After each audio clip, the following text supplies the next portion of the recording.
ہمارے ذہنوں میں جو معیارات بیٹھے ہوئے ہیں وہ کیا ہے؟ کامیابی پیسے سے ہے، کامیابی جائیداد سے ہے، کامیابی کاروبار سے ہے، کامیابی شہرت سے ہے، کامیابی اقتدار سے ہے.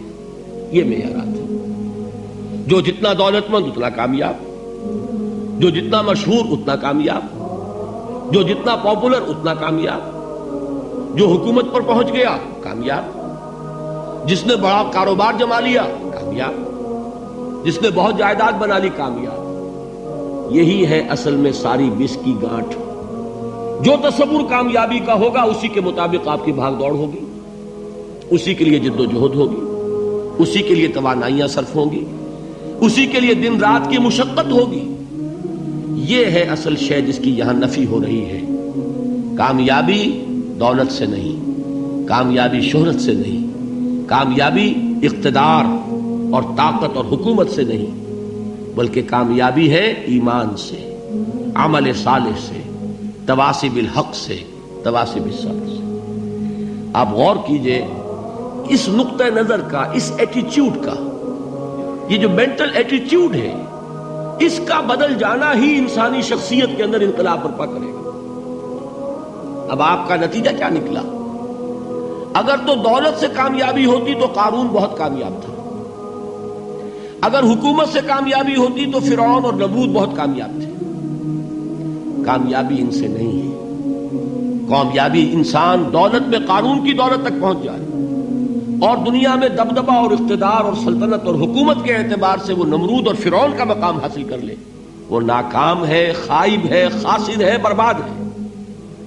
اور ابو ذر غفاری کامیاب ہے، چاہے ان کے پاس کچھ نہیں تھا، جھونپڑی تک نہیں تھی، کوئی گھر نہیں تھا. حضور نے فرمایا ہے اللہ کے کچھ بندے ایسے ہوتے ہیں جو کسی محفل میں جانا چاہیں تو انہیں اجازت نہ ملے، جو کہیں اگر رشتہ کرنا چاہے کوئی ان سے رشتہ کرنے کو تیار نہ، کہیں کوئی سفارش کرنا چاہے تو ان کی کوئی بات ہی نہ سنے. لیکن اللہ کے ہاں ان کا وہ مقام ہے کہ اگر بھولے سے بھی کسی بات پر قسم کھا بیٹھتے ہیں تو اللہ ان کے قسم کی لاج رکھتا ہے. یہ ہے فرق. یہ جان لیجیے اچھی طرح. اس بات کا مان لینا آسان، اس پر سبحان اللہ کہنا آسان، لیکن اس کے مطابق آپ کے اپنے ذہن کا بدل جانا بہت مشکل. اس لیے کہ ہم متاثر ہوتے ہیں اپنے ماحول سے. وہ بڑا محل ہے، دیکھ کر ایک دفعہ جھجری آتی ہے، وہ بڑی سی 20 فٹ لمبی کار سناٹے کے ساتھ آپ کے پاس سے گزر گئی. ایک دفعہ اعصاب کے اندر ارتعاش ہوتا ہے، محسوس ہوتا ہے بڑے یہ نصیبے والے لوگ ہیں، بڑے خوش نصیب، بڑے کامیاب. حالانکہ کچھ معلوم نہیں کہ یہی سب سے بڑی بد نصیبی ہو سکتا ہے کہ یہی سب سے بڑی ناکامی ہو. اگر ذہنوں میں یہ بات بیٹھ جائے کامیابی کس شے سے. یہی وجہ دیکھیے قرآن مجید میں بارہا آپ دیکھیں اولئک ھم المفلحون، یہ ہے لوگ کامیاب ہونے والے. آج یہ آپ نے نماز میں وہ آیات سنی، یا ایھا الذین آمنوا ارکعوا واسجدوا واعبدوا ربکم وافعلوا الخیر لعلکم تفلحون. اے ایمان والو، رکوع کرو، سجدہ کرو، اپنے رب کی پرستش اور بندگی کرو اور اچھے کام کرو تاکہ تم کامیاب ہو جاؤ. تو کامیابی کن چیزوں سے ہے؟ یہ ہے سب سے بڑا سبق. یہ ہمارے دل میں اگر بات بیٹھ جائے، ٹھک جائے، تو زندگی بدل جائے گی. صبح و شام بدل جائیں گے، نقشے بدل جائیں گے، بھاگ دوڑ کا رنگ بدل جائے گا، ویلیو سٹرکچر بدل جائے گا. آج وہ ایک چیز نہایت اہم نظر آ رہی ہے، کل نہایت غیر اہم نظر آئے گی. جیسے کہ حضور کی حدیث ہے مالی ولد دنیا، مجھے تمہاری اس دنیا سے کیا سروکار ہے.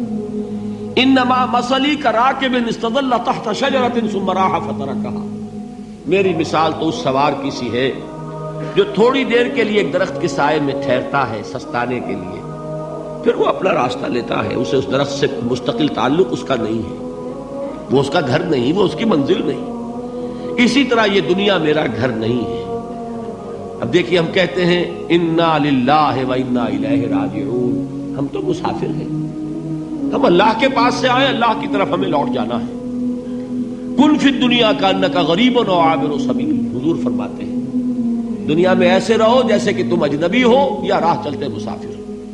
لیکن یہ طرز عمل کب ہوگا؟ جبکہ یہ آیت ہمارے ذہنوں کے اندر بیٹھ گئی ہو. والعصر ان الانسان لفی خسر الا الذین آمنوا وعملوا الصالحات وتواصوا بالحق وتواصوا بالصبر. یہ ہے اصل بات جو میں نے عرض کیا تھا کہ میں بتاؤں گا صحابہ کیوں ایک دوسرے کو یاد دلاتے تھے.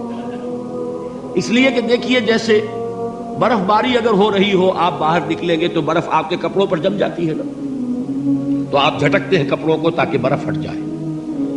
ہمارے ایمان پر اس دنیا میں رہتے ہوئے جب ہم متاثر ہوتے ہیں ماحول سے تو گردہ آ جاتا ہے، برف پڑ جاتی ہے، اس کو جھٹکتے رہنے کی ضرورت ہے. اور وہ جھٹکنے کی بہترین اور مؤثر ترین شکل یہی ہے کہ یاد رکھو کامیابی ان چیزوں سے نہیں ہے. چمک دمک جو ہے دنیا کی، یہ ساری چمک دمک جو تمہیں رجھا رہی ہے، جو تمہیں اپنے اندر گم کیے ہوئے. یہ لفظ گم پر اقبال کا وہ شعر یاد آ گیا کہ کافر کی یہ پہچان کے آفاق میں گم ہے، اور مومن کی یہ پہچان کے گم اس میں ہے آفاق. تم گم نہ ہو کر رہ جاؤ، اس میں مبہوت نہ ہو کر رہ جاؤ، مرعوب نہ ہو کر رہ جاؤ. دنیا ہی کی محبت تمہارے اوپر ڈیرے نہ ڈال دے، تمہارے دلوں کے اوپر مسلط نہ ہو جائے. لہذا تازہ کرتے رہا کرو والعصر ان الانسان لفی خسر الا الذین آمنوا وعملوا الصالحات وتواصوا بالحق وتواصوا بالصبر. پھر یاد کر لو، پھر تازہ کر لو اپنے اس یقین کو کہ کامیابی دولت سے نہیں، کامیابی ثروت سے نہیں، کامیابی اقتدار سے نہیں، کامیابی شہرت سے نہیں، کامیابی جائیداد سے نہیں. کامیابی ہے ایمان سے، کامیابی ہے عمل صالح سے، کامیابی ہے تواصی بالحق سے، کامیابی ہے تواصی بالصبر سے. یہ چار چیزیں ہیں کہ جو کامیابی کے لوازم